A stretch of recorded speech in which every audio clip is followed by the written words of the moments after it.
Everyone, Sarnai Bhante, can you hear us? Yes. Everyone, Saranai Bhante. Yes, I can hear you. Yes. Now it is 1 p.m. here, Bhante. Now it's time to our to listen the talk. Okay. Bhante. It's midnight. It's close to midnight here. Yes, that is true. Yeah. So, but I'm so glad that, today I can see quite a number of people who are attending in person of our monthly gathering this month. I hope that there should be so many other people who are also joining through online. Yeah. So first of all, please accept my greetings from Sri Lanka, and I wish you all a very happy Valentine's Day in a few days' time. Yes. So of course, in Buddhist tradition, we celebrate loving kindness, not necessarily romantic love, but our capacity to love all beings in our heart. You all.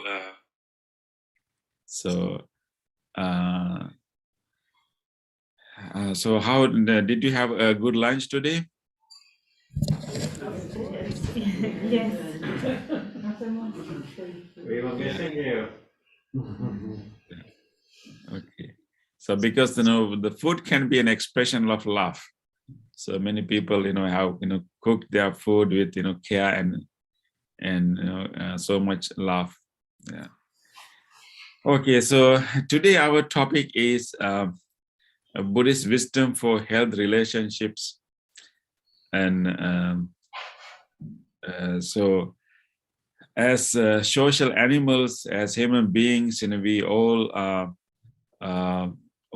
need other people, other beings to live our life. Buddhist wisdom for our healthy relationships relies on our special ability to balance this this connection of us to other beings, and then our ability to stand firm as an individual. So these are the two important aspects in our life. As social animals, as human beings, we need connection. We need connection, and we are relying on so many other beings to live our life.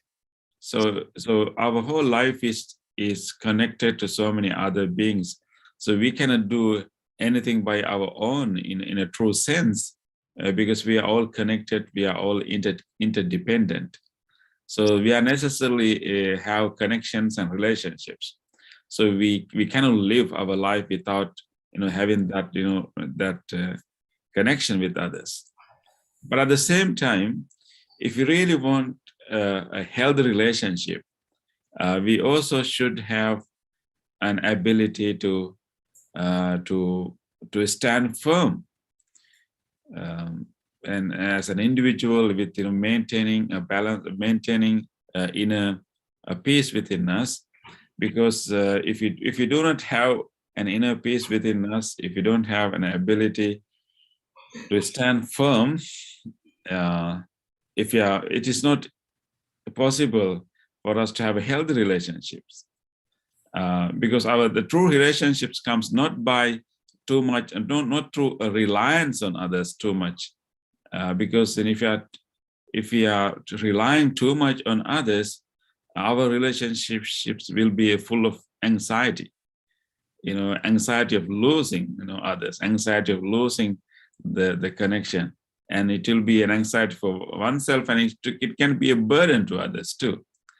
So the Buddha has given the Supreme Buddha has given us wisdom in one way to appreciate and honor and treasure our connection with others. But on the other hand, in order to maintain such a more healthy connection with others, we need to find a way to stand firmly within us with developing some stability. So our relationships become healthy not when we are too much reliant on others, but actually when we build a strong stability within us. So today I'll be talking about how to actually maintain this balance, while appreciating the connection with others, but at the same time how we can assure inner stability. So the image you can have about this special balance is like when you are standing firmly like a tree. When you stand firmly like a tree, you can reach out, you can spread your branches to connect to others. And you can be well connected to all other things, all other people, all other beings, with our family, friends. Just like, we spread, when the tree is spreading branches. But the tree also has a good root. If a tree doesn't have a good root, and it's only, if the trees try to survive by simply leaning to other trees, that's not a healthy way of connecting. And as I told you again earlier, it can be that kind of relationship can be full of anxiety, and of course it can be troublesome and burdensome to others too. So how to achieve this balance? This is the challenge for us. In the Buddhist discourses, we find an interesting discourse where we can find how an enlightened monks, we have the important record of three enlightened monks lived together in a forest, and Buddha happened to visit them, and then they reported to the Buddha how they lived together. I think Bhante Metta, Bhante Kamalisri, and Bhante Deepananda may remember, this is the sutta, Chula Gosinga Sutta, in the Middle End discourses, where we can find any important report about how three monks lived there in that forest. So according to this sutra, you can find it in the Middle End discourses, Chula's Gosinga Sutta, and three monks, Venerable Anuruddha, Venerable Kimbila, and Venerable, I don't remember the other, Venerable Nandiya. Three of them were living in this forest and practicing and going out for alms round and living in this forest. And one evening, the Buddha thought to go visit them. So the ghosts, and they were living in a mango grove. So when Buddha wanted to visit them, and he was walking towards that mango grove, and there was a caretaker of that mango grove. It's kind of a watcher who takes care of that grove. So he allowed these three monks to live in this forest, and he kind of protected them, giving them, security, giving them, safe place to, practice. When the Buddha approached that mango grove, and this watcher told the Buddha, "Oh, don't enter this forest. Don't enter this grove. There are three dedicated monks practicing in this grove. So don't go there and disturb them." And somehow Venerable Anuruddha overheard the conversation between the Buddha and the watcher of the grove. And the Venerable Anuruddha quickly came to the watcher and told the watcher, "Oh, don't say so. Don't say so. This is our teacher." And we have been practicing his teaching, so please let them come in. And then, of course, Buddha went into the grove, and both the three of them sat down with the Buddha, and Buddha had an interesting discussion with them. The first question Buddha asked them, how do you live together? How do you live? How are you? And how have you been doing? Something like that. How have you been doing? And the answer given to the Buddha to this question is the important answer that we can get some insights about, how to maintain a healthy relationships among each other. So there, Venerable Anuruddha replied to the Buddha, Venerable Sir, we are living in concord with mutual appreciation, without disputing, blending like milk and water, viewing each other with kind eyes. This is the description of the way that they were living together. So there are there are important aspects of this relationship of these three monks. How did they live there? They live in concord, means like samagga, live in concord, in harmony, and with mutual appreciation, samodhamana. They appreciate each other. They appreciate each other's goodness, each other's contribution, each other's participation. There's an appreciation there, mutual appreciation. And without disputing, avivadamana, without getting into disputes, without getting into arguments. And the simile given there by this monk, when they report to the Buddha, blending like milk and water. We live here in this forest, blending like milk and water, hero the ki bhuta. And the last one, they said, viewing each other with kindly eyes, viewing each other with kindly eyes. So when we want to have a healthy relationship, these could be kind of criteria that we can look for, or criteria that we can try to cultivate in order to live in harmony and maintain a healthy relationship. And so I would like to highlight a few things in this description, and one is actually mutual appreciation. In most of our relationships, particularly relationships that like very close relationships, when we live together as a couple, as a family, as a group of friends or colleagues, after a while, we take everything for granted, and we kind of expect other parties to do certain things, and then we forget this element of appreciating others for what they are doing. We usually think that we are entitled to get those help from other party, or the other party should do that. So therefore, we lose this. We forget to appreciate others. So the mutual appreciation is very important aspect of our health relationship.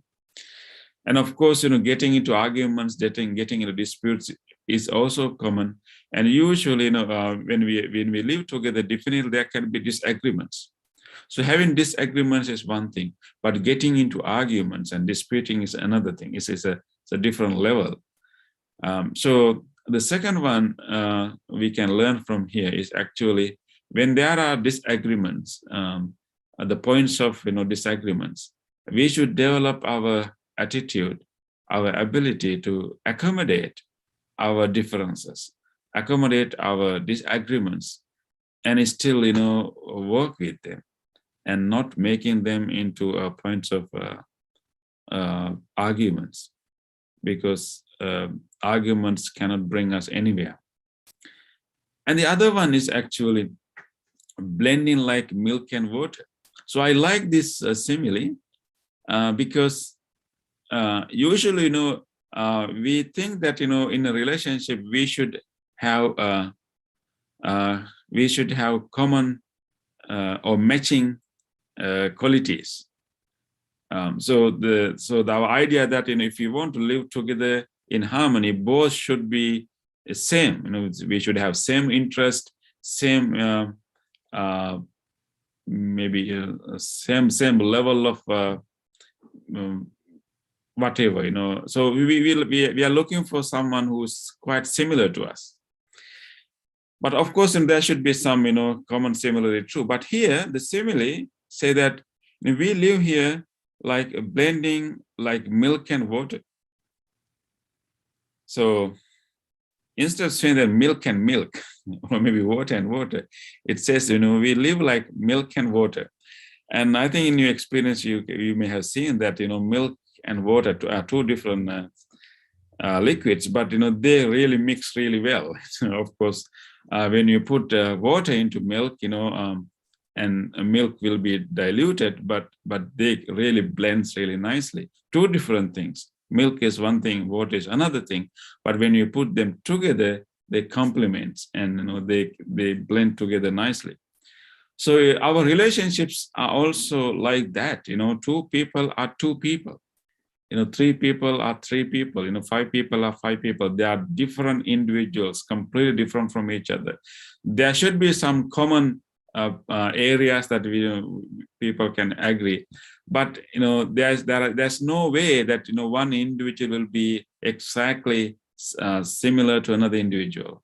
So there are always differences, but differences does not mean that we should always be in conflict or argue with each other. Our differences can be complementary. One person may have certain interests and certain behaviors, another person may have different interests and different behaviors.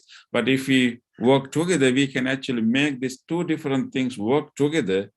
And just like milk and water, we can make this relationship work, and we can bring those two different behaviors, two different interests together, and make it a whole new thing.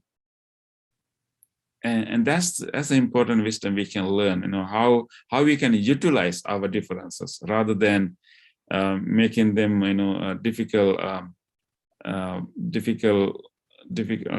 or maybe making them problematic. We can actually try to find a way to utilize them. And looking at each other with kind eyes, this is also important in how we express how we express our kindness, kindness even physically. Then later, Buddha asked further, please explain me, how you live in concord with mutual appreciation without disputing like this. But the Buddha asked, can you explain me, how do you live like this in harmony? And then the monks further explained to the Buddha that they maintain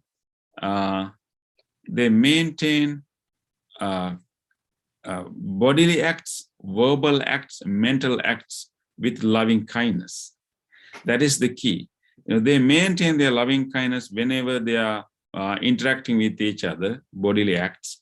They maintain loving kindness whenever they are talking to each other, verbal acts. And they also maintain their loving kindness even when they are not interacting with each other, simply in their mind. And they say that we maintain this both openly and privately, or both when the person is in front of us and also when the person is not in front of us, both openly and privately. This expression of loving kindness is not only done outwardly, but it's also done genuinely inside. And so the maintaining the loving kindness, both secretly or privately and openly through our body, speech, and mind, is the key for us to have a healthy relationship. So, and of course, it further explains that how they actually even do their household chores, because they had the dining hall. So when they go out for alms rounds, so they will come back and eat in the same dining halls. And then there are certain things we had to prepare in the dining hall. So they did all these house chores, or maybe household duties, without talking to each other too much, because whenever they see that they need to bring some water. And without any hesitation, they will do it with loving kindness. Whenever they see that there are certain things to be thrown away and certain areas has to be clean, whenever they see it, they will do it. So everyone will do their share, and then they were able to do this even without talking to each other, in silence. So this is the secret of the good relationships that were among these three monks, Venerable Anuruddha, Venerable Nandi, and Venerable Kimbila. And Buddha was so happy to hear how these monks live in concord, and then of course Buddha gave them further instructions how they can continue their practice. So there's so much for us to learn from this life of these three monks. So going deep into relationships, I think there are few insights can help us to either to maintain our relationships healthy, or even to transform our difficult relationships into healthy ones. First thing, we need to understand the truth about relationships. Relationships are definitely challenging, and they are quite often uncomfortable. But that's okay. That is the nature of relationship. If someone is expecting our relationships to be always happy and joyous, and that's not the reality. So we need to first understand relationships, any types of relationship. It can be professional relationship, it can be in a social relationship, it can be a close family relationships, it can be romantic relationships. Any kind of bringing together two or few people together is definitely challenging, definitely uncomfortable. So we should kind of accept that. We should understand it as a reality, and that's challenging and uncomfortable. And if you're having any difficulties, that is not a surprise, and that's normal. But then we have. So we need to remember that in reason that we are having difficulties in our relationships is not because actually we haven't met our perfect partner, or we haven't met our perfect employer, or it is not that the only my family is difficult to deal with. This challenging nature, this discomfort, uncomfortable nature of our relationships is common. So we need to kind of accept that. But of course, level of difficulty and areas of conflicts can be different from relationship to relationship. But relationships are definitely challenging and uncomfortable. So because we are dealing with people who are still in their path to enlightenment. All of us are with our defilements, with our weaknesses. And unless you meet an enlightened person, and all the ordinary vast majority of normal people are dealing with their own defilements, dealing with their own weaknesses. They also have strengths and goodnesses too, but everyone is a mix. So since we are all full of defilements and still working with them, we cannot expect our relationships to be perfect all the time. So we need to accept that first of all. So relationships need some work, some work from all the parties, but importantly from our end too. So the second one, so now we know that it's challenging, it's uncomfortable, it needs some work. But the first part of that work, inner work we need to do, is actually genuinely be honest to one's feelings, one's needs, and also be open to others' needs and others' feelings too. So dealing with feelings, dealing with needs, and communicating needs and feelings is a key in a healthy relationships, because sometimes even we are not clear about our needs too. We have certain set of expectations from other parties. We have certain expectations from our family. We have certain expectations from, maybe our, colleagues. We can have certain expectations from our partners, and sometimes those expectation changes without our knowing. And sometimes we keep those expectations changing, and it is difficult for other party to understand, that what we expect. So therefore, we need to really, pay attention to our own needs and feelings, and and we should communicate that. And we also should pay attention to the needs and the concerns of the other party too. So being open, being genuine about our own emotions and needs is a very important part of our relationships. So therefore, actually, our healthy relationships are kind of creative work. They don't really happen, but it's some kind of inner work, and also actually mutual work. It's more like a creative work that we need to do together by being open to our needs and being sensitive to other needs. And but the third one I would like to highlight, again, is actually that all these things possible, or we can make a relationship healthy, we can make a relationship work when we have an inner stability within us. When you talk about those three monks who lived in concord, and with mutual appreciation, with kindness, with their body, speech, and mind, they were able to do that because they had an inner stability with their own spiritual practice. They were not too much reliant on others. They were not yearning for approval from others all the time. They were not really, like expecting, so much attention. And of course, they appreciate whatever help, they receive. But they had kind of inner stability with their own meditative practice. They were kind of satisfied within themselves to some extent. They were able to bring their attention to themselves, and they were able to develop this loving kindness towards all beings. With that, they were quite satisfied with themselves. And that is then only they can actually have that kind of, relationships to each other.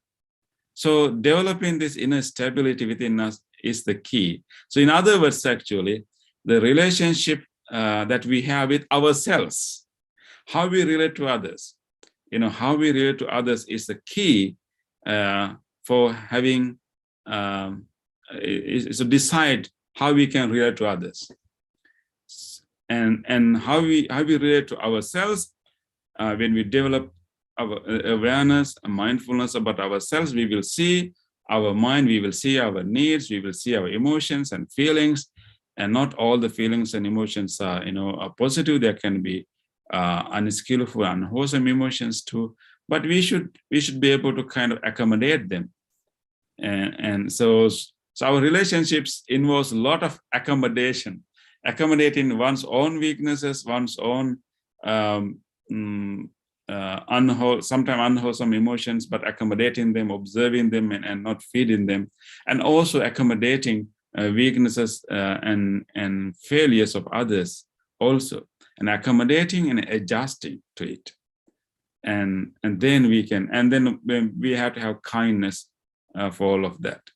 So I would like to end this, talk part. We can move into discussion quickly by again, reminding you there's a famous story of the acrobat. I think many of you remember that there's a famous story again in the Sutta Pitaka called Sedaka Sutta, where Buddha described as simile, actually not a simile, actual incident of an acrobat. So I think if I tell you this story very quickly, in this story there's a senior acrobat and there's a junior acrobat. The senior acrobat is a male, and the junior, assistant acrobat is a little girl. So the senior acrobat, and what they actually doing, they climb onto into a bamboo pole, and then on the top of the bamboo pole, the acrobat is standing on the bamboo pole, and then the assistant will climb the bamboo and they climb on the top of the male acrobat, and then she will dance on the top of that acrobat. So this is how they perform their craft. And so according to this sutra, the senior acrobat told the assistant, okay, I will climb the bamboo pole now, and then please you may also climb the bamboo pole and come to the top of me, and I will watch you and you watch me. I will watch you and you watch me, and then I will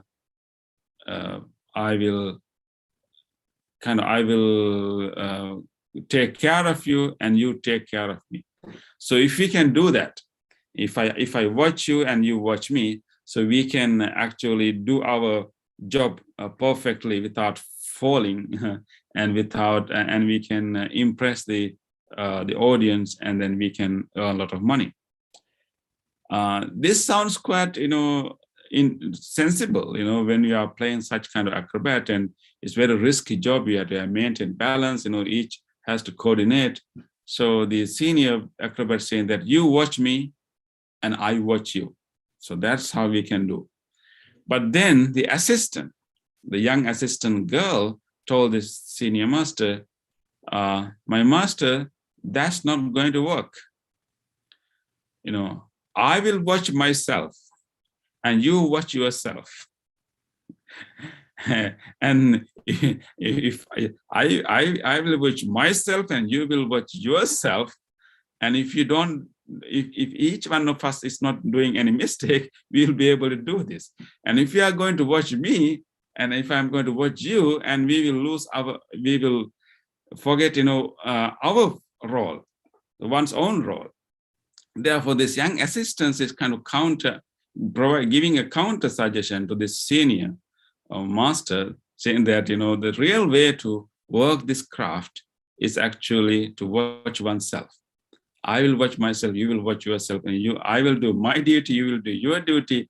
And when both of us are doing our duty well, and we will be able to perform this. And the Buddha gave this this discussion. Probably Buddha may have heard this story before. And after giving this story to the monks, and the Buddha said that, Venerable Sirs, and this is how exactly you should practice. And Buddha said that by taking care of yourself, you're actually taking care of others too. And then by taking care of others, you are also taking care of yourselves too. So again, so that's a good simile for us to understand how our own inner stability can help us to get into a healthy relationship or maintain a healthy relationship. But of course, we also need to think about, some relationships can involve addictions and abuse, all kind of other things. And I think I would like also to emphasize that in any relationship, although we are together, we are connected, we also need some personal space for a relationship to work. Each individual needs a personal space. So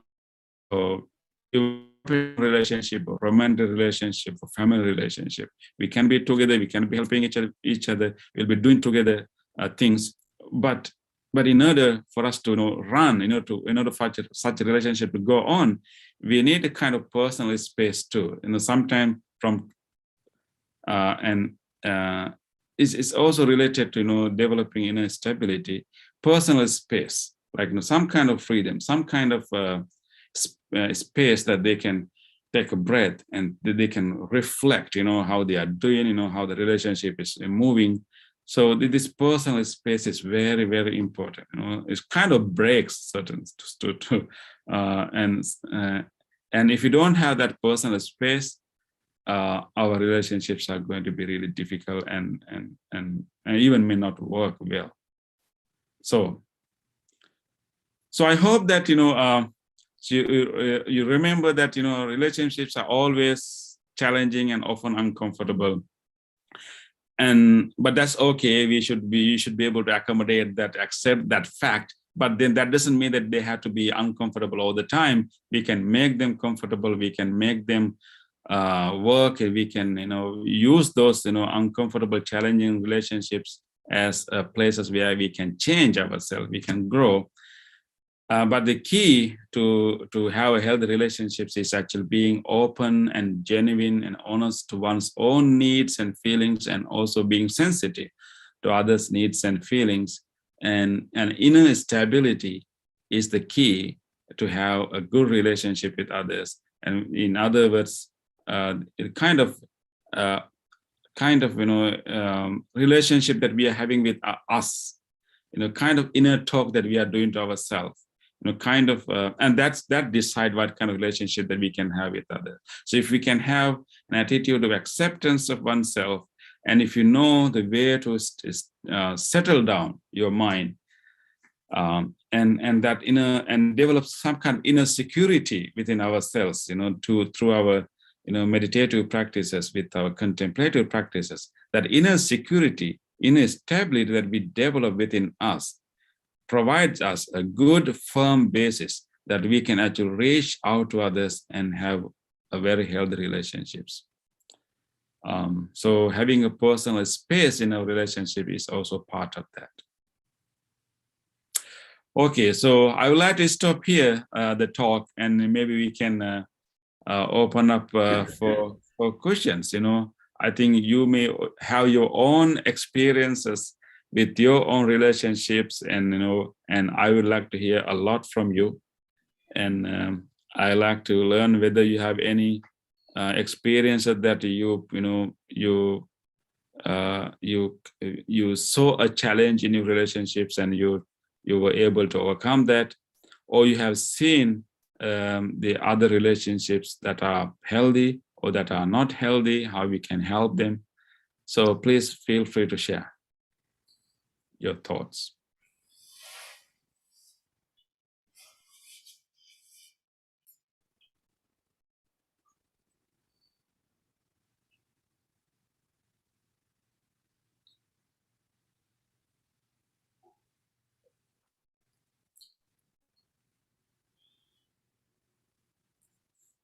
Until our friends raise a question from our audience, Bante, I would like to, what I felt in the beginning of your talk, Bante, about that Chula Gosinga Sutta, that the incidents happen in Mango Grove, Venerable Anuruddha, Nandi and Kimbile, just then what it came to my mind is from 2017, I am in Pittsburgh.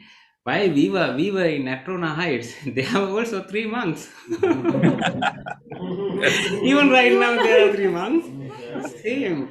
Actually, when I came to Pittsburgh Buddhist Center in Natrona Heights, Bante Punya, Bante Pemaratana over there, then I joined them. Then we were actually one fact, primarily I felt, one fact to join us was that we all 3 of us were at same university in Sri Lanka. That is primarily some silly fact. But then, and also from Sri Lanka, we were different states, different provinces, and different temple traditions and so on. Anyway, Bhante, we spent some kind of very enjoyable time, and also what the main fact I believe we took.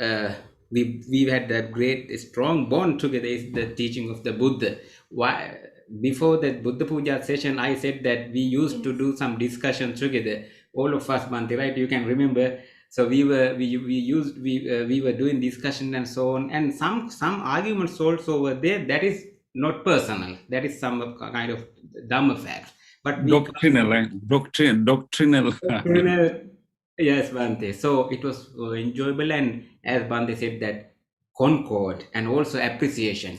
I can remember sometimes Bhante Premanathan and Bhante Punne, sometimes we were appreciating each other. Oh, you explained very well and so and so. Bandi, right? You can remember. So what I felt, and also just like Kiro the Kibuta. So same right now even Bante. Now we three are here.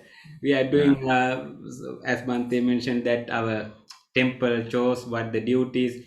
Nobody is seen that this one may do that or that one may do that. Oh, we all together do not appointed works, but we are doing sharing our time and so on. Yeah, exactly, Bhante. Even in this sutta, it says that how they actually did all the chores in their grove without making any sound. It says that sometimes when they need to throw out waste water, and if it is too heavy, the monks will go out and make a hand signal. The other monk will come and they will together throw the water, even but not talking to each other, unless if it is really necessary. No, they were communicating in a non-verbal way. And of course, they are communicating verbal way too. Of course, they have discussions, every evening. But most of the time they limit their talk also. I don't know, maybe that's something we can talk about in a relationship. We need to communicate our feelings, our needs, our expectations very clearly. But sometimes our conflicts arise also due to talking. So do you think that we need to think about what is the level of talking that we have to have among each other? Too much talking can be a problem, and not talking can be a problem.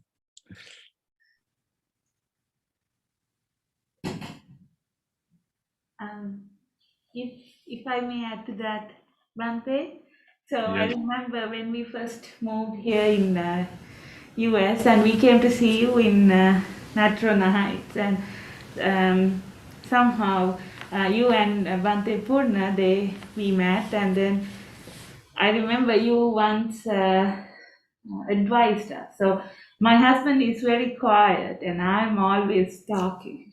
And usually, so we somehow this conversation came out like what would happen if one is upset. And I used to say I talk so much, but he listens very well.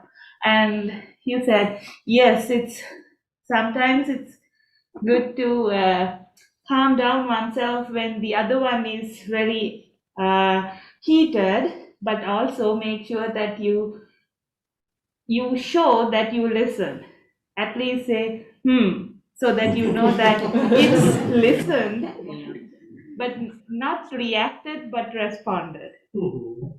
So I don't know how much it's working, but it's been 7 years, so it's working for some time.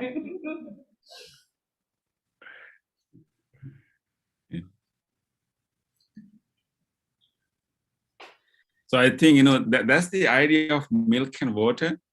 So you can be completely two different personalities, but we can find a way to blend those two different things into one whole, one unit, and then be complementary.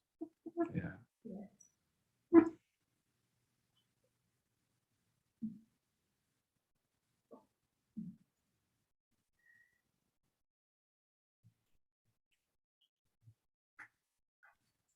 And also, It is not easy. and also, Bhante, I can explain something when we are developing the relationship. Especially, I am talking about the family relationship. We have heard that we should know the background of the person, and also it is difficult to change some mind, some opinions which was brought from sometime. There may be that person. We can assume. One person may be 25 years, another person may be 30 years, so they may gather, but they have different type of experience, different type of life pattern. So other person should have an ability to understand the background of that person, so immediately that person is not suitable to change the behavior of other person. He should pay the kindness to she should aware of the behavior, aware of the how that person has brought up, what is the background of this, what is the background of that person. So we should be kind enough to listen to that person and observe the behavior of that person. Bhante, I feel like that when you are explaining the story. Yeah. Yes, exactly, Bhante. Yeah. And I think, knowing that, there are different styles of working, because we are living together, we may each individual may have different individual things. And as Bhante mentioned, sometimes we cannot change what they have been used to do. But of course, it's possible to change. But understanding that there are different ways of doing things by different people, and then respecting that is very important. Yeah.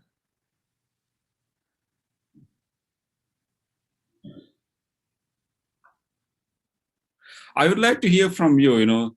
How the expectations play a role in our relationships. Because in a relationship, there are certain expectations. Most of them are not obvious, but we kind of keep in our mind, and then we keep those expectations in our mind. And we look for those things. So, and anyone would like to share, how they have, do you have any experiences of having expectation from others but not fulfilling them, or maybe others are having expectation from you and you were not aware, and how it kind of created some difficulty in your relationships.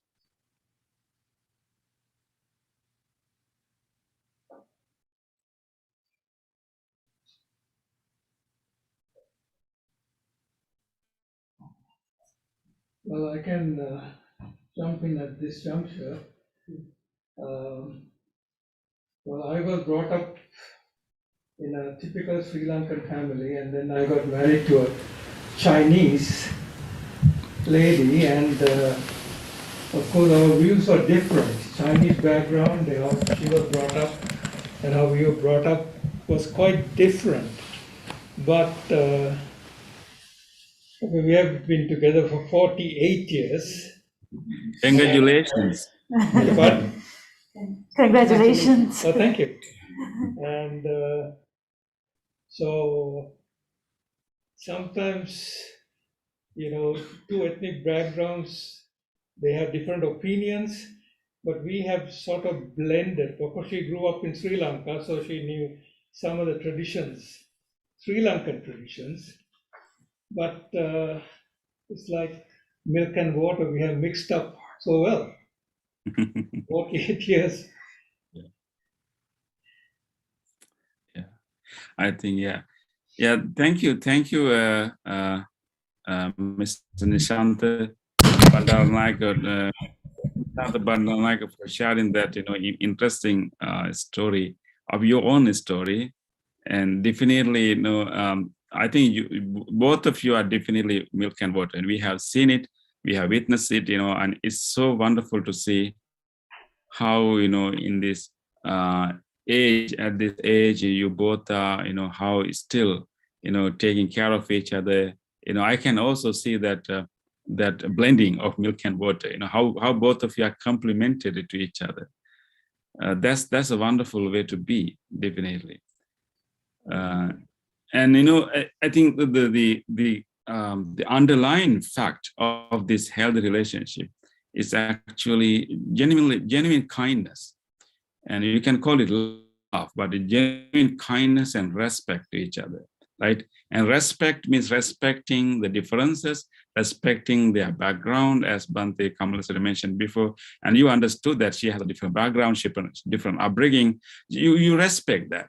You respect those differences. You don't expect her to like change and follow your style.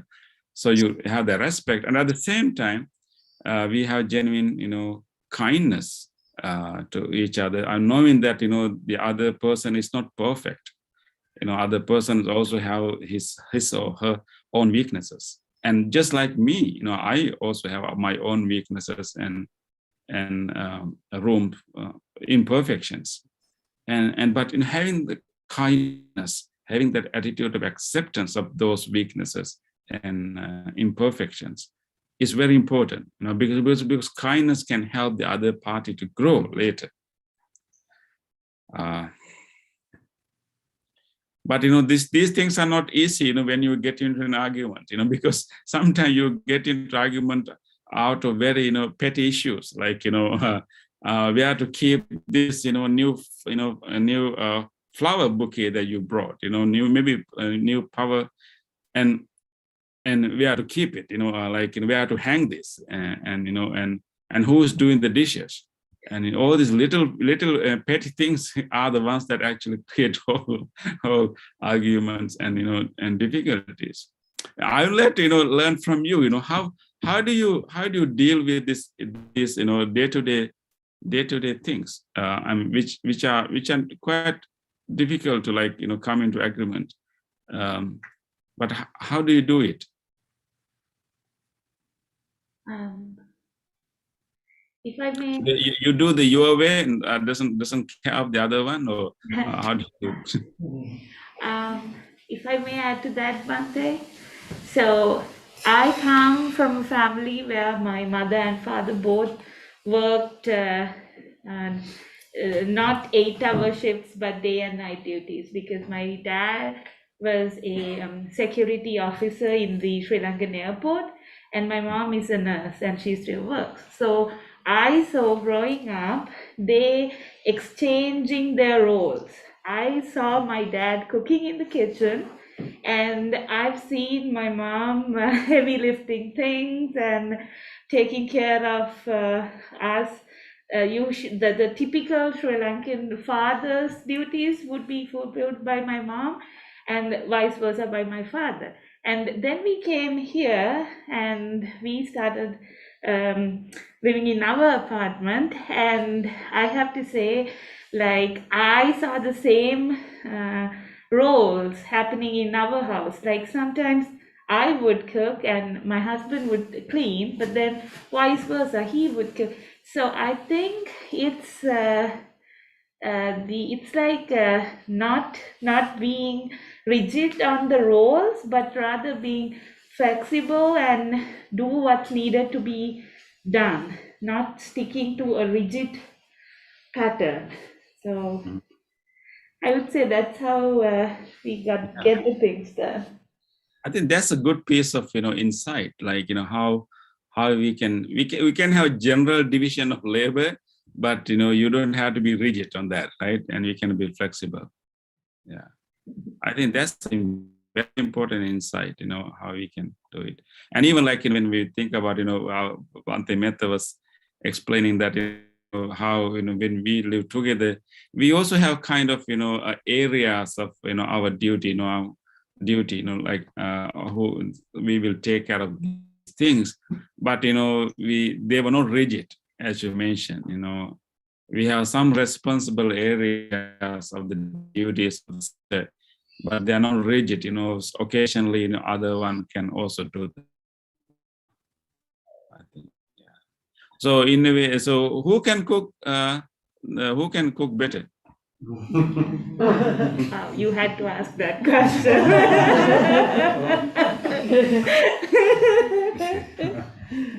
I think it's also depends with the expertise. It depends on the kind of food that you're cooking, right? He may be good in cooking certain food, and you may be good in. There are also, like, again, it's like the rigid, not rigid, but being flexible. So there are dishes I can cook better, and he lets me do that. And there are really good dishes he makes, so I let him do that, and I stay away. Oh, that's a good way of doing it. So you recognize your own strengths, and then and try to utilize them appropriately.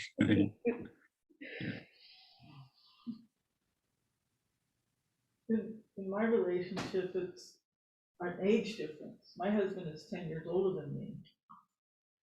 And so he's retired and I'm still working. So, usually it was, traditionally the man paid the bills and the woman stayed home. But we met at work, so it's just different. I think it's harder for him that I'm the one who's working and he's the one that stays home.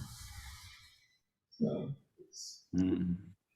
and I do the cooking and he cleans up.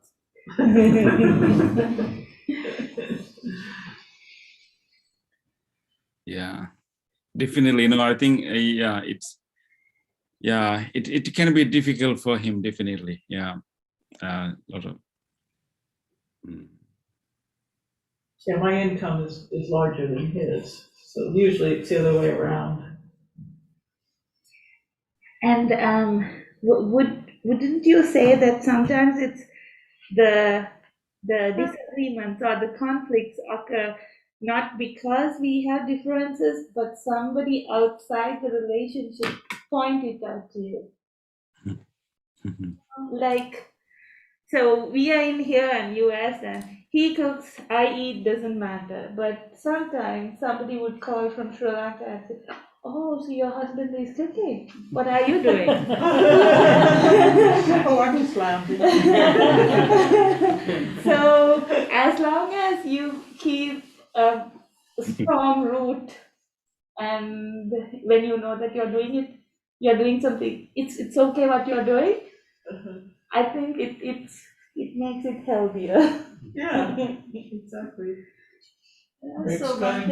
Banteji, tell us the story of that chicken and duck.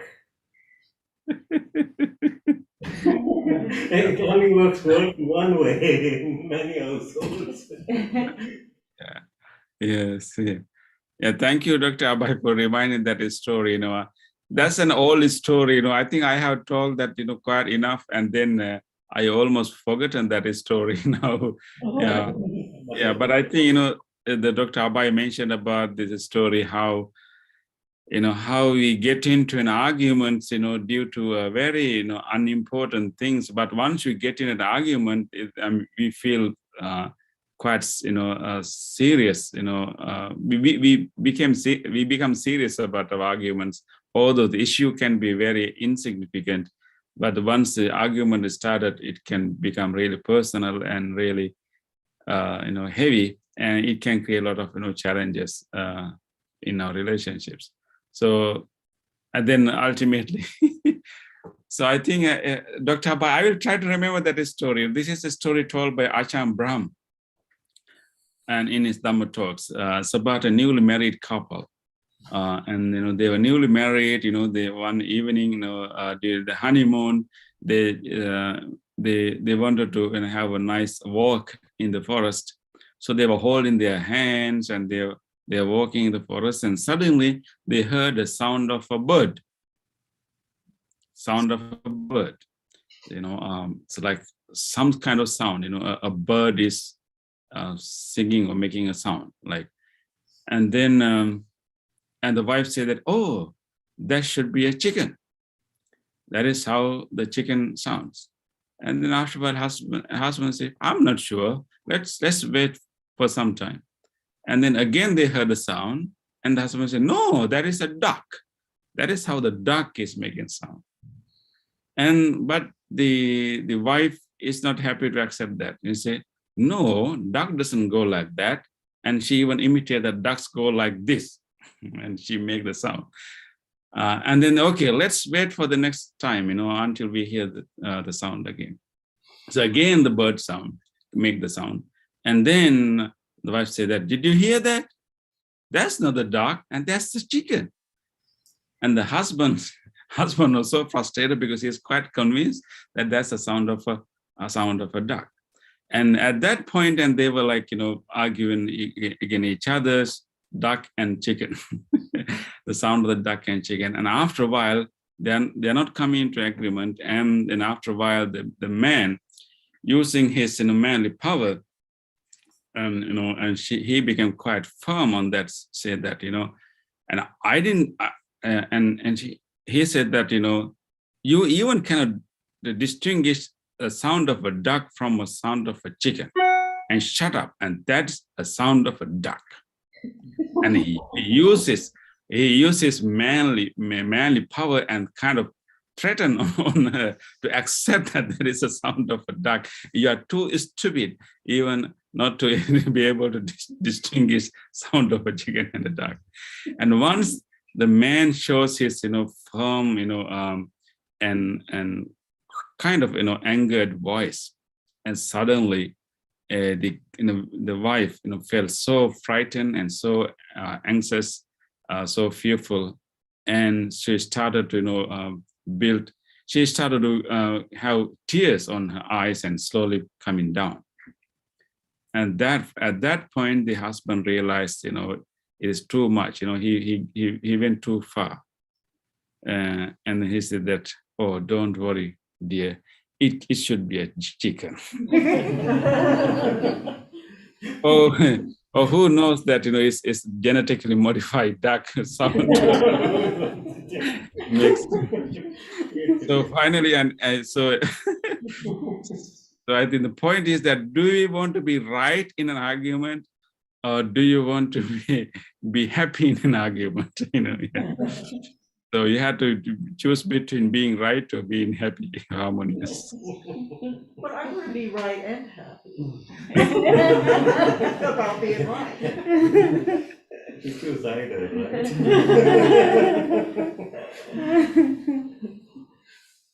I mean, when you think about it, the mind has so much attachment to being right.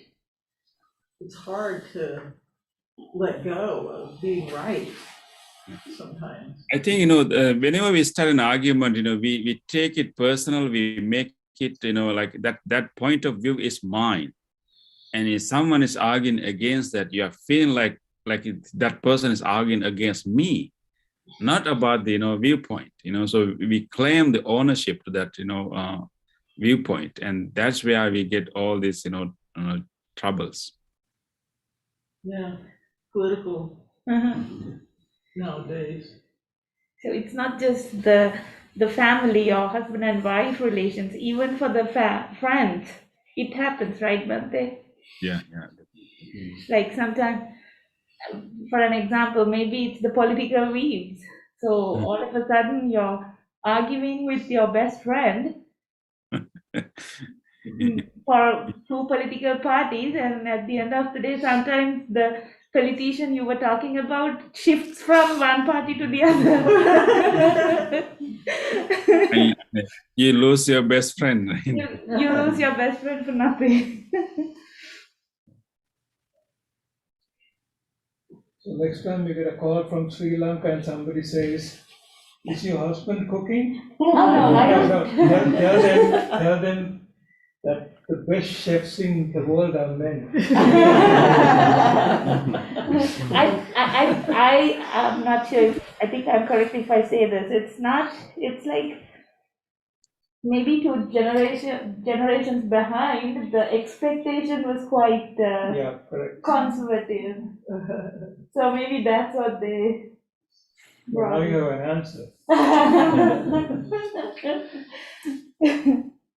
Another aspect, Bhante, the respect for families. Like, for example, my husband respecting my family members and loving them, and myself like loving his family members, and so that really strengthens the bond, I think. I mean, for example, like I treat Damita's family as mine, and he treats my family as his family. We embrace really very well into each other's family. So that really gives a very strong bond in our culture. I mean, at least when you think of the Sri Lankan culture, that is a big factor when I see some couples even breaking up because of the families, not because of their.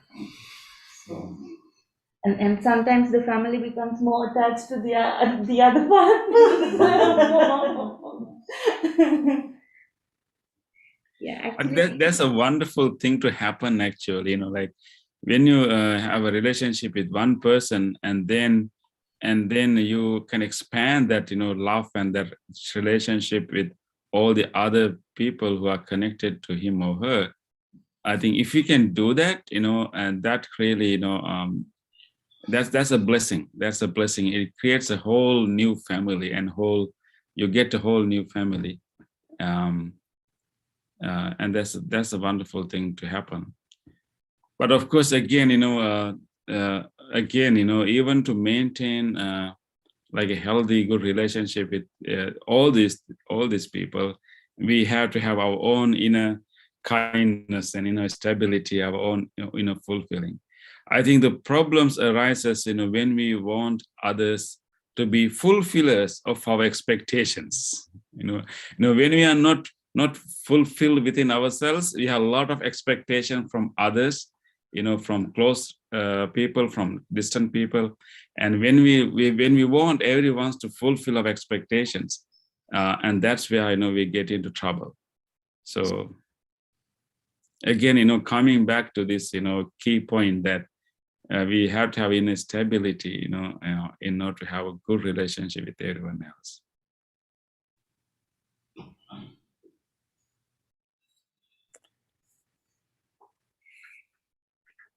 Okay.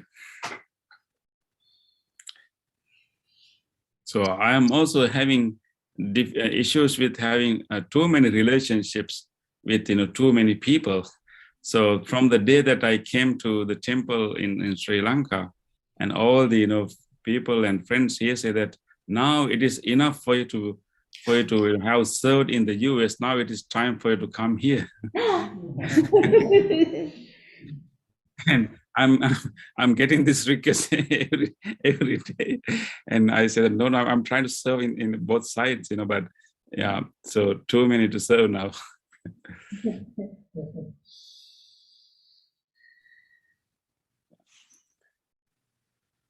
Okay, Bante. So Bante, if there are no other questions or sharing, right, we can move into some short meditation. Yes, Bante. Yeah, next event is short meditation. So what we discuss actually, I think the inner stability with very simply we can say how to deal with love, or let me say loving kindness, with mindfully how we mix them together and deal with the people. Then, right, Bante? So through our bodily speech, and also mental actions, not only with our family members, not only with our friends, with everybody, every beings. So that is what we are going to practice now, Bante. Definitely. Yeah. Bante, so it is past midnight for me. We know that we have children's sessions in the early morning. Yes. For us, for me, I had to wake up early in the morning also, because we are going to have our children's sessions, and so I may excuse myself, and it is such a great pleasure to see you all, even though in my screen. It's such a pleasure to see you all, and I really enjoy being with you, seeing you. I know that there are so many other people who are quite very quiet and silent, but I can feel I can feel your feelings. And thank you very much for coming to this session, and thank you everyone also who are joining online. Bante, I can see behind you there are beautiful, I can see those beautiful gifts that you prepared, right? So this is the special gift, right? So those people, oh yeah, that's so wonderful. Nice quote there, Bante. Yes, that is so nice. I'm so thankful to you, Bantes, and also to our special volunteer who actually, took so many hours and so many efforts, so many, so much energy, and put so much energy and time and creativity to produce these gifts. And so all of our friends who are here today, who are in the center, will get that gift, right, Bante? Yes, Bante. So wonderful. Yeah. Yeah. So I don't know, Bante, whether you can count me as a participant also. Monks, for us, there are specially made one thing. Yeah. Okay. Okay, let me read the quote, Bante. It will be helpful for you in our meditation. So, here, 2 quotes from the Buddha. Love the whole world as a mother loves her only child. That is from Karimetta Sutra. Then the other side, you yourself, as much as anybody in the universe, deserve your love. That is from Dhammapada Bante, right? Yes. Yeah. Okay. Okay, Bante, thank you very much. Really appreciate your time. It's midnight now. I think maybe 12:30. 12:40, yes, Bante. It's 40, 12:40. Bante, yeah. Okay, so we can say you good night. Thank you. So nice to see you all. I wish you a good rest of the day and have a very good Valentine Day. And instead of, looking for love, and please give your love to everyone. You don't have to, wait for someone to, send their loving messages or give their attention. You start giving it, and then you become a spring of loving kindness, and you will also get some return, and you keep giving it. That's the Buddhist way of practicing it. Okay. Thank you. Thank you, everyone. Thank you. Hope to see you later. Hope to see you later. Yeah. Thank you very much. Thank you, Bante. See you in the evening. So we are continuing our program. We are having a brief meditation, and then we are doing our blessing service, blessing chant.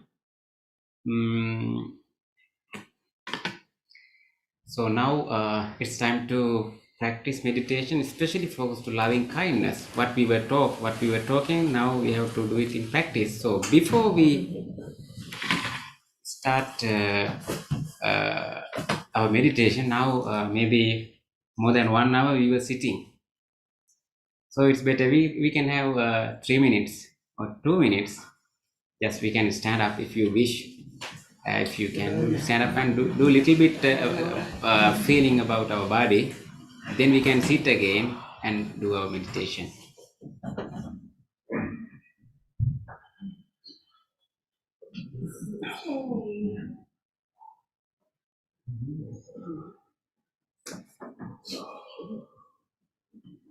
Okay.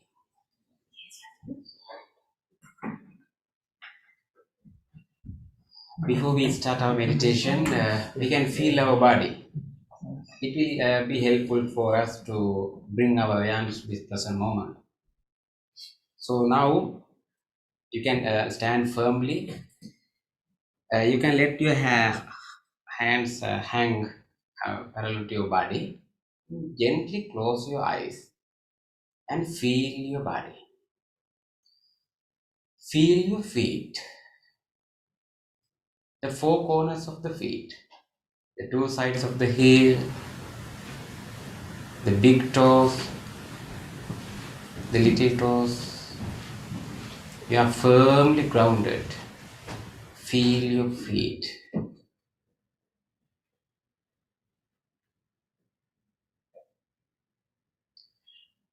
All the way, you can feel your whole body, the top of your head, from the top of your head to the tips of your fingers. Close you feel.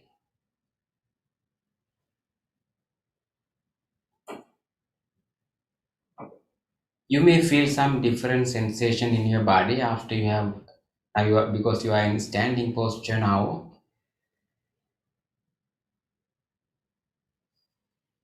If you have some lethargic or some drowsiness, just you can drop down them while you are in a standing posture.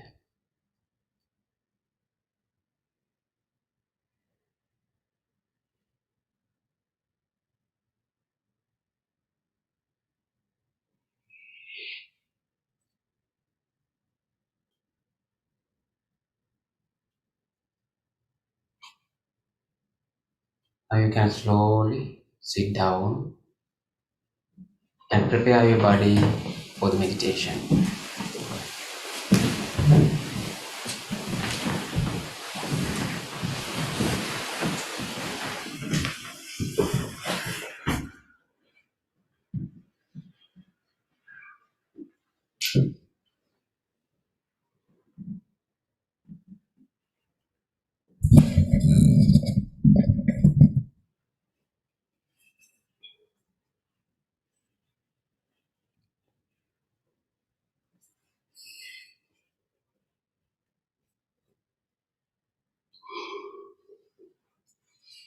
In the sitting posture, now you can adjust your body.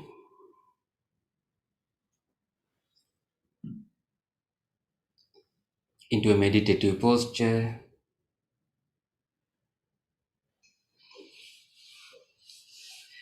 You can keep your body upright. Keep your both eyes closed gently. Both palms are resting on your lap. Right palm on the left palm.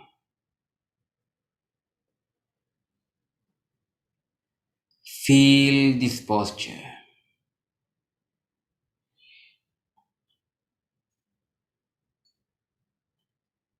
Keep your body upright and chin parallel to the floor.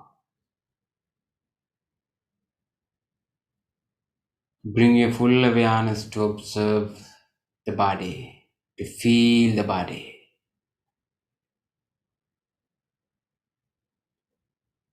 Feel your whole body and relax your body. Relax your body.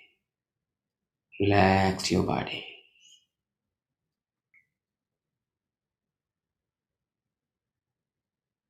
I'll ring this bell and do a chant for you. Keep listening until the very end of the sounds. It will help you to settle your mind and bring your awareness to this present moment until the very end of the sounds. Be with the sounds.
Sansare saroghe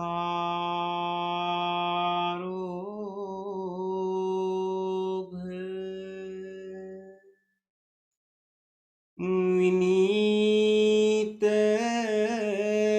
nisang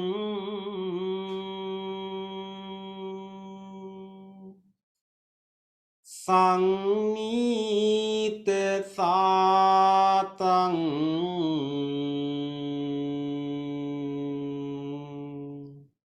suci sare di sang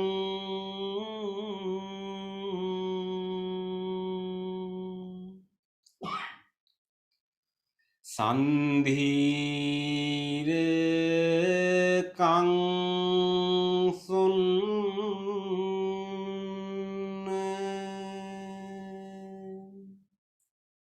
tanup lasang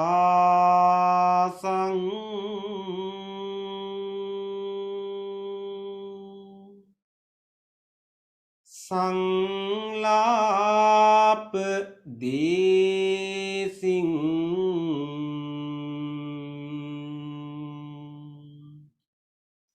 Panami bisa sang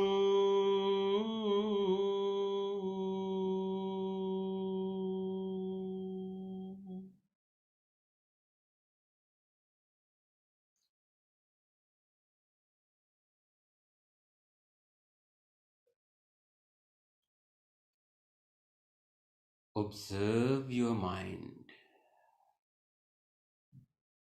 your present mind. Observe what is going on in your mind.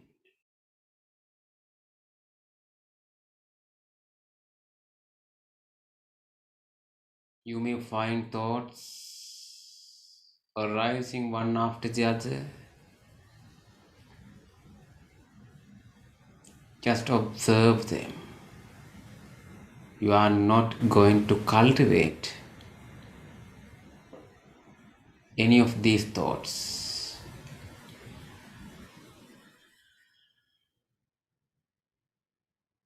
Just notice them.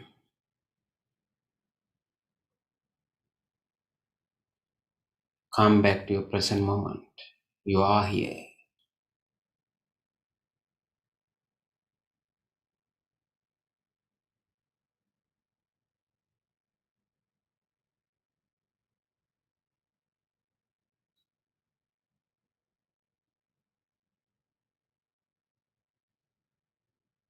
This peaceful environment helps you to settle your mind and generate wholesome thoughts in your mind.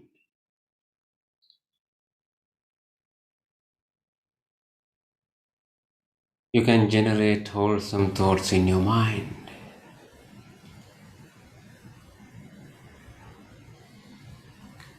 Loving kindness, a beautiful, wholesome thought that we can generate purposefully in our minds. Loving kindness, the universal friendliness to wish everyone to be well and happy.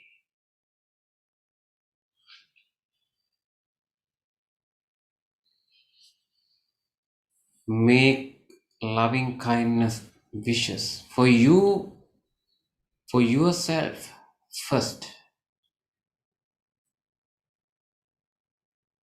Your mind, your body need your loving kindness.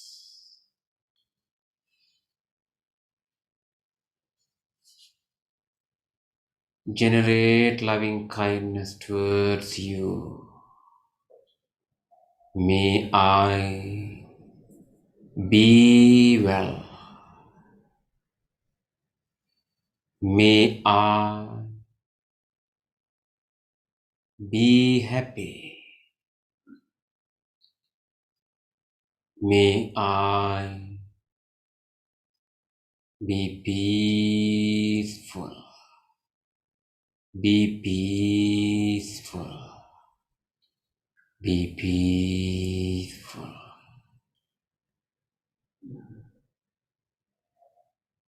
May I be safe.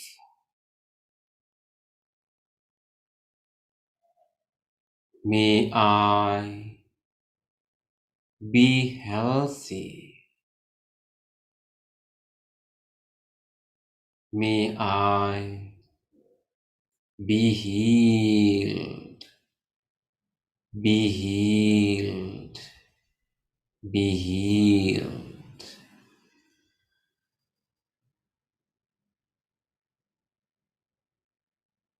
May my mind be happy. Be healthy. Be healed. Be healed. Be healed.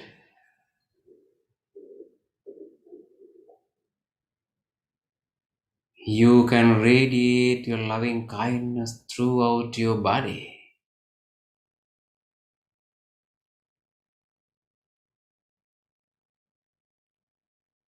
May this body be healthy.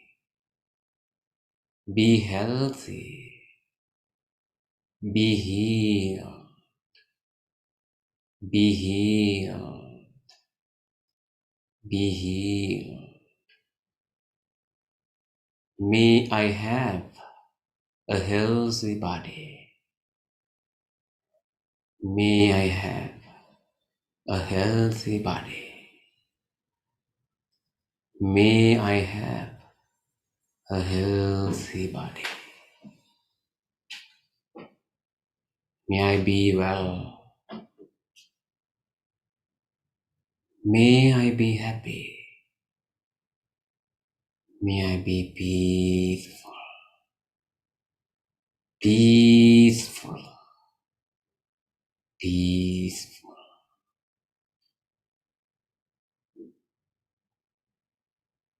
Enjoy the loving kindness.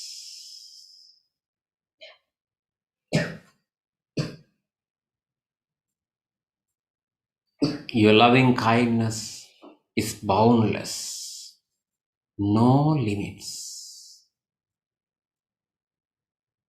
Now you can expand the loving kindness you generated for you. The same genuine loving kindness for all others. Share your loving kindness with the friends who are with you right here.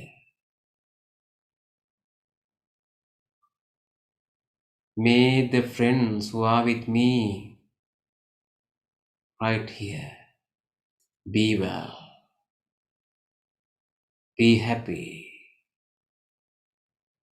be peaceful, be peaceful, be peaceful. May all these friends who are meditating with me have happy minds, be healthy, be healed.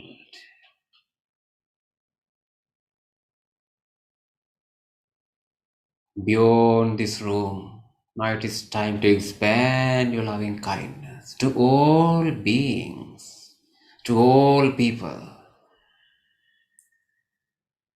without exception.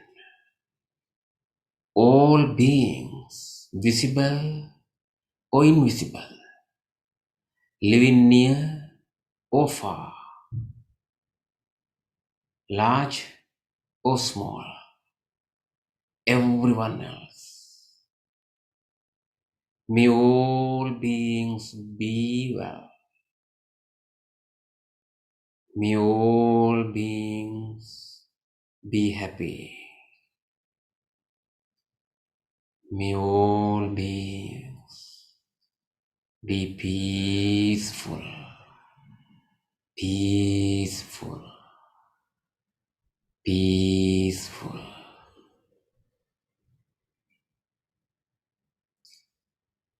May all beings be safe. May all beings be healthy. May all beings be peaceful, peaceful, peaceful.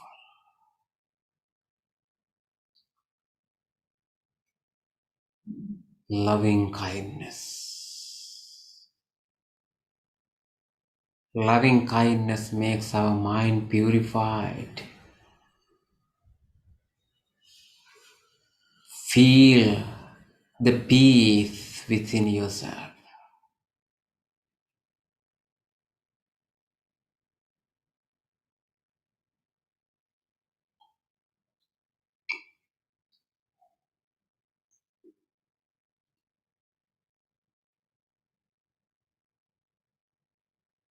With your peaceful, calm mind,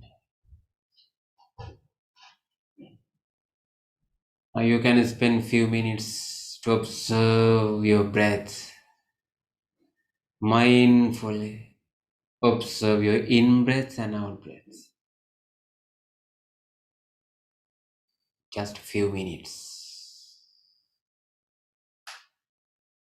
Keep your awareness around your nostrils, where you can easily feel the wind of breath coming and going, in breath and out breath.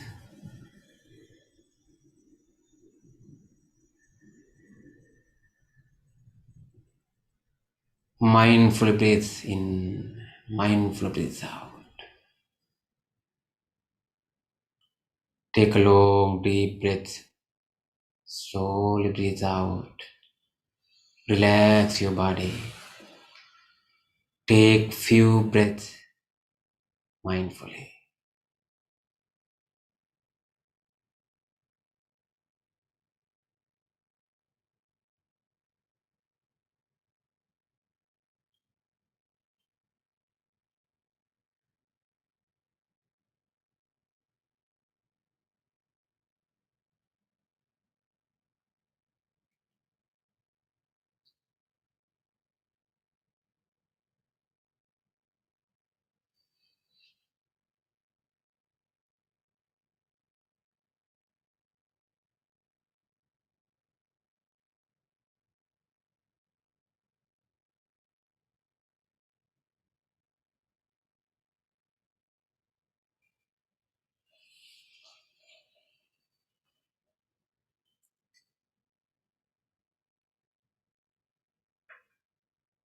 If any other thoughts may occur in your mind, just notice them and come back to your present mind. Mindfully observe your breath.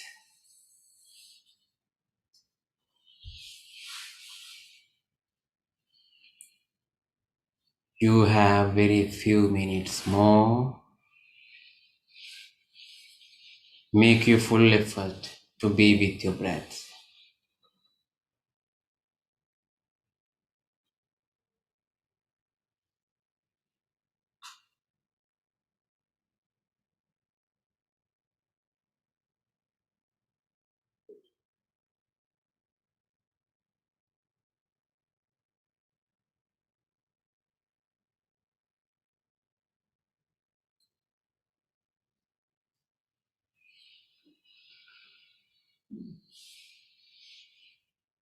Let your mind be in the meditation.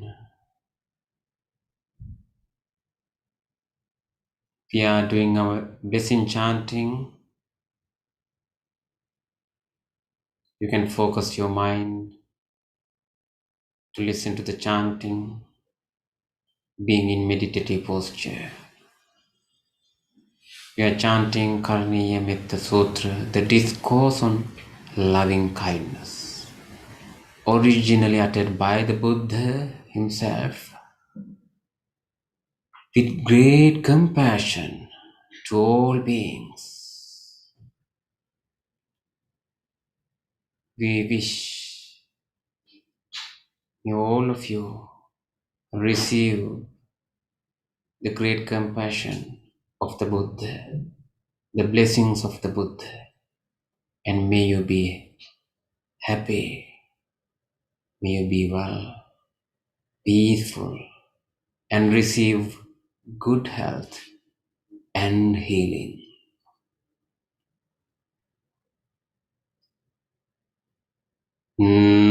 Namo tassa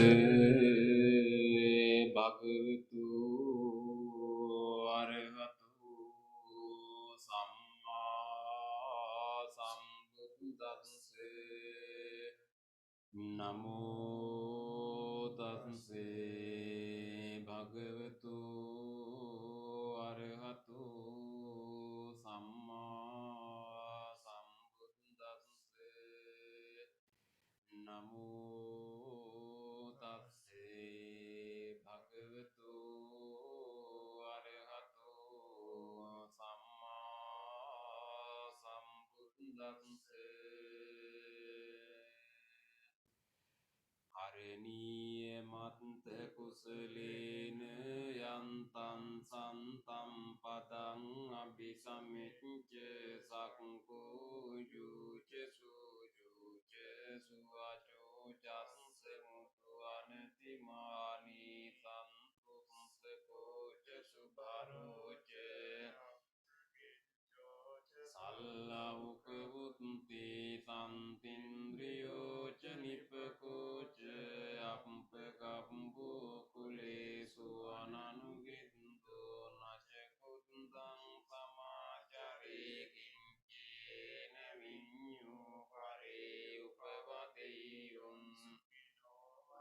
ඒමිනෝ හොන්තු සබ්බේ සත්තා භවන්තු සුඛිතත්තා ඒකේචිපාන භූතත්තේ තසාවා තාවරාවා නවසේසාති ගාවා ඒ මහන්තාවා රංසකානුකතුලා දිට්ඨාවා ඒව අන්තිට්ඨා ඒච දුරේ වසන්ති අවිදුරේ භූතාවා සම්භවේසීවා සත්තා භවන්තු සුඛිතත්තා ඒකේචිපාන භූතන්ති තසාවා තාවරාවා අනවසේසා ඊමහන්තාවා මජ්ජිමා රංසකානුකතුලා දිට්ඨාවා ඒව අන්දිට්ඨා ඒච දුරේ වසන්ති අවිදුරේ භූතාවා සම්භවේසීවා සබ්බේ සත්තා භවන්තු සුඛිතත්තා නපරෝ පරං නිකුම්බේත නාති මඤ්ඤේත කත්තචිනං කංචි ව්‍යාරෝසනා පටිඝ සංඥා දුක්ඛමිච්ඡේය මාතා යතානියම් පුත්තං ආයුසා ඒක පුත්ත මනුරක්ඛේ වම්පි සම්බ භූතේසු මාන සංභාවයේ අපරිමාණං මෙත්තං ච සම්බ ලෝකස්මි මාන සම්භාවයේ අපරිමාණං උද්දං අදෝච තිරියං ච අසම්බාධං අවේරං අසපත්තං තික්ඛං චරං නිසින්නෝවා නුවායාව තස්ස විගත මිද්දෝ ඒතං සතින් අදිත්තේය බ්‍රහ්මමේතං විහාරං ඉදමාවෝ දිට්ඨිංච අනුපගම්ම දස්සනේන සම්පන්නෝ කාමේසු විනේයගේ ධම්නයි ජාතු ගම්බසේයම් පුනරේති ඊතේන සච්ච වජ්ජේන සුත්තිතේ හෝතු සම්බදා ඊතේන සච්ච වජ්ජේන සම්බරෝගෝ විනස්සතු ඊතේන සච්ච වජ්ජේන හෝතු තේ ජය මංගලං සම්බීතියෝ විවජ්ජන්තු සම්බරෝගෝ විනස්සතු මාතේ භවත්වන්තරායෝ යුකෝ භවතු සම්බ මංගලං රක්ඛන්තු සම්බ දේවතා සම්බ බුද්ධානුභාවේන සදා සොත්ති භවන්තු තේ භවතු සම්බ මංගලං රක්ඛන්තු සම්බ දේවතා සම්බ ධම්මානුභාවේන සදා සොත්ති භවන්තු තේ භවතු සම්බ මංගලං රක්ඛන්තු සම්බ දේවතා සංඝානුභාවේන සදා සොත්ති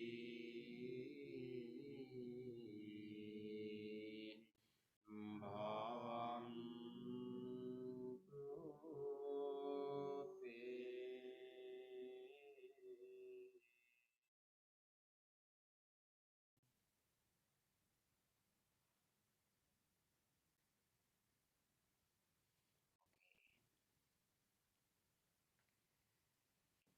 Thank you everyone for joining this monthly event, especially our friends who joined through YouTube and also through Zoom as well.